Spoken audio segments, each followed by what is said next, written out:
Hello.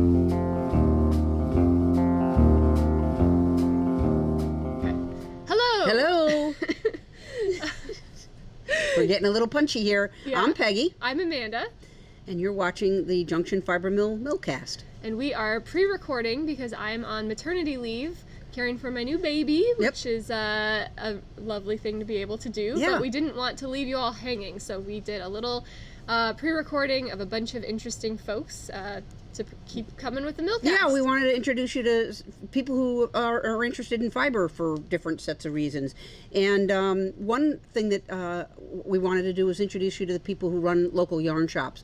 We've interviewed Mary Margaret at Notions up in Montpelier, but I had a chance to go down to Concord, New Hampshire, and meet Kelly, who is now the owner of the Elegant Ewe on South Main Street in downtown Concord.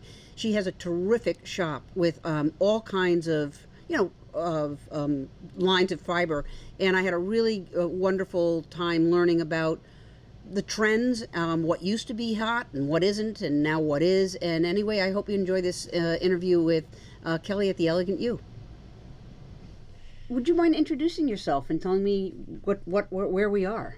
Oh, so my name's Kelly Bridges. Should I be looking at you or at the camera? Doesn't matter. You can look at me is good because it's Okay. going to be so close to the camera. You can look at me. All right. So my name's Kelly Bridges. This is the Elegant Ewe in Concord, New Hampshire. I can tell you a little bit about the store. Love it. I bought the store about 2 years ago from Marcy Richardson, who opened the store in '98, I believe, the fall of '98. She was an ER nurse here in Concord. And she opened the shop because she didn't have anywhere to go to buy yarn. There was nothing around to get good yarn. So she opened the shop, and she was still working as an ER nurse.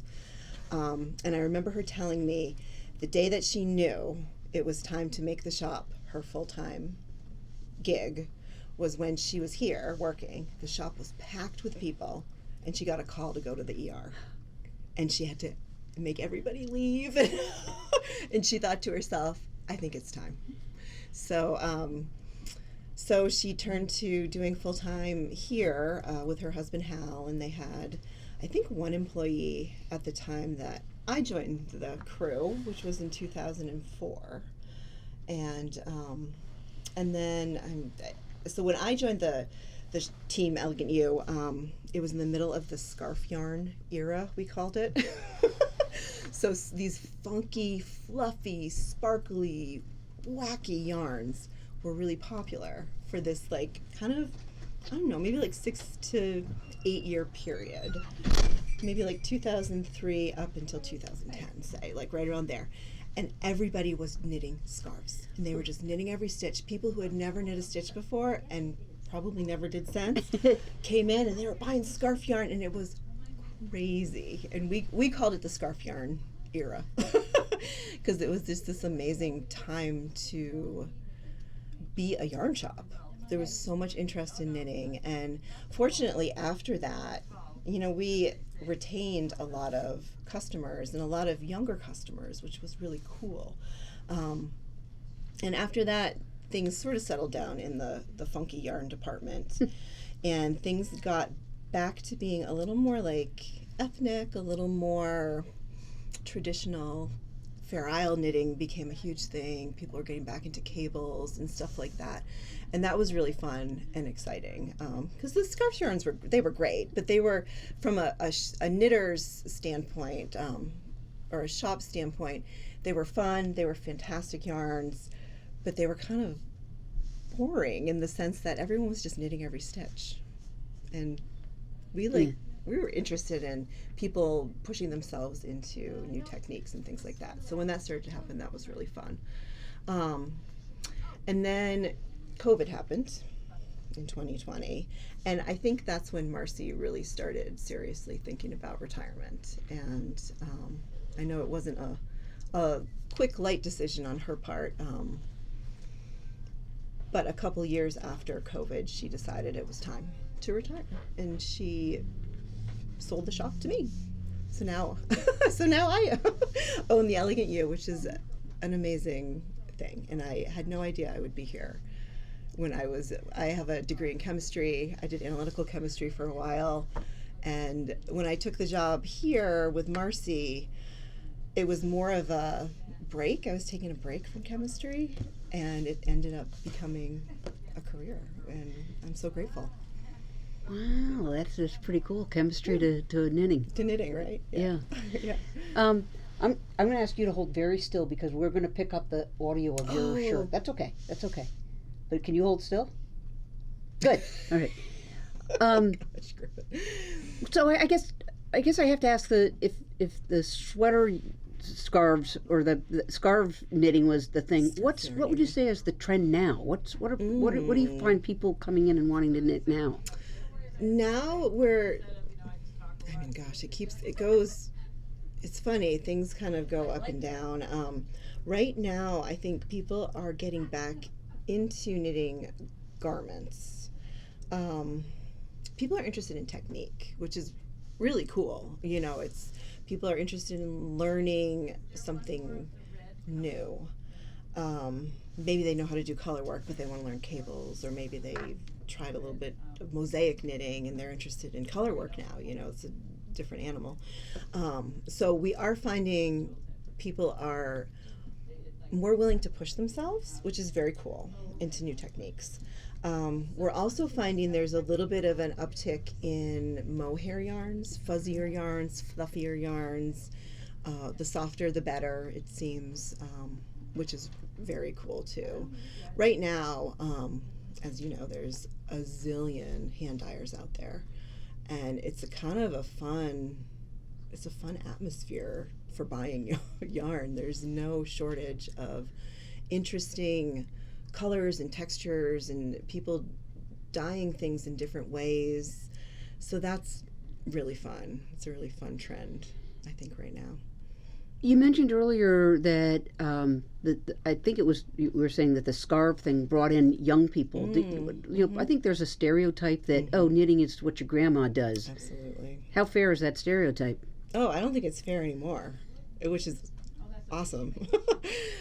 We have a lot of younger knitters, and we are very, whenever we have a younger knitter come in, and by younger I mean late teens, early 20s, like that, we get really excited. We get really excited. And the really cool thing about younger knitters right now is that they're really adventurous, and they're making up their own patterns. They come in with ideas. They're fresh. They just want to do this thing, and they're doing it.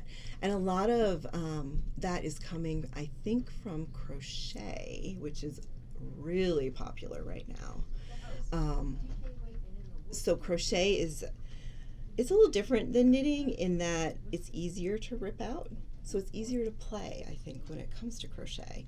And people who learned how to crochet when they were younger, or they just learned how to crochet, who knows, but they're wanting to try knitting, and that sense of play is still there, which is kind of neat. And they're willing to take risks and try things that maybe some of our older knitters doesn't sound right, but more experienced knitters would be a little hesitant to do. It's almost like ignorance is bliss, right? If you don't know that you can't do something, then you just do it. I get that. Yeah. You have a really lovely shop, and it's chock-a-block full of yarn. What do some people not realize? What's the hard side of running a yarn shop? Oh my gosh. Well, one of the joys and challenges is choosing yarn.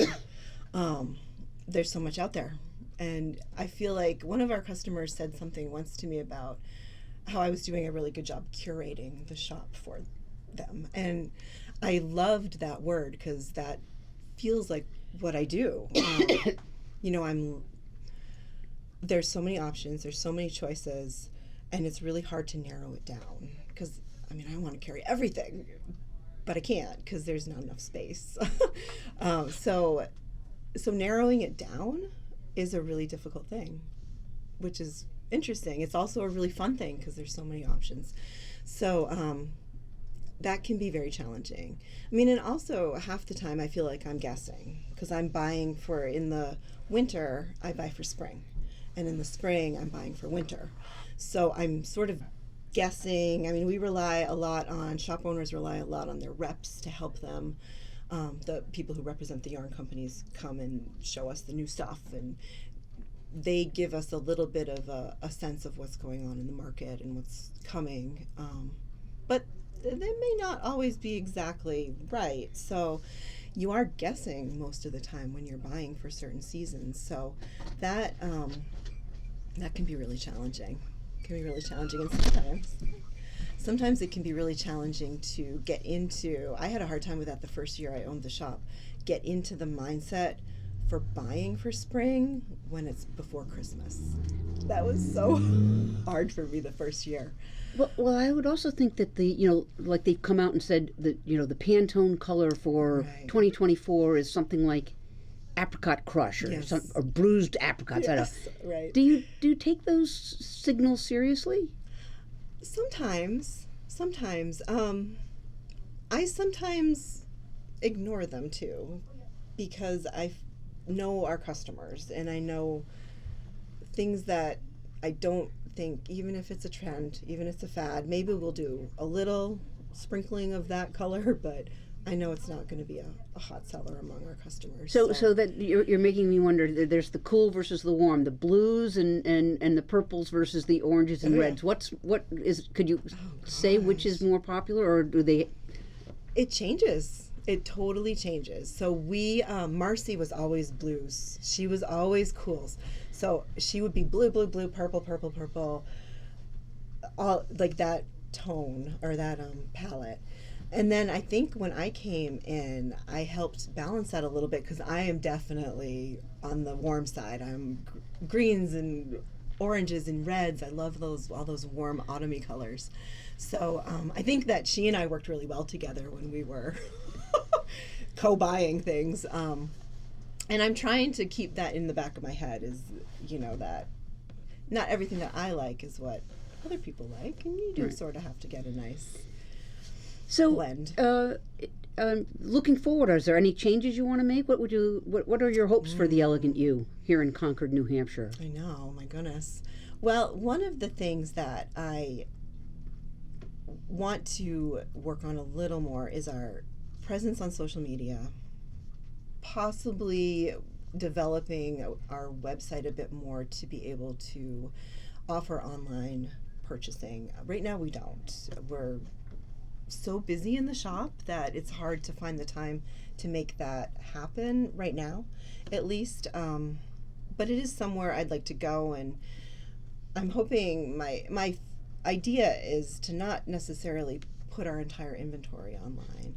What I'd like to do, because something that we do really well, I think, is make kits. We come up with ideas, we put kits together, people come in here looking for kits. So what are your kits right now, because they're always changing. Oh, what do you have for kits? So I would love to be able to focus on some of the things that we have that are very unique or difficult to find, and maybe feature those online. So that's where my head is going for maybe the next year, is to just have a little bit more of an online presence, a little more social medias. It's funny. So a couple months ago, I had COVID and was had to quarantine for the week. I was fine. It was not a bad case, fortunately.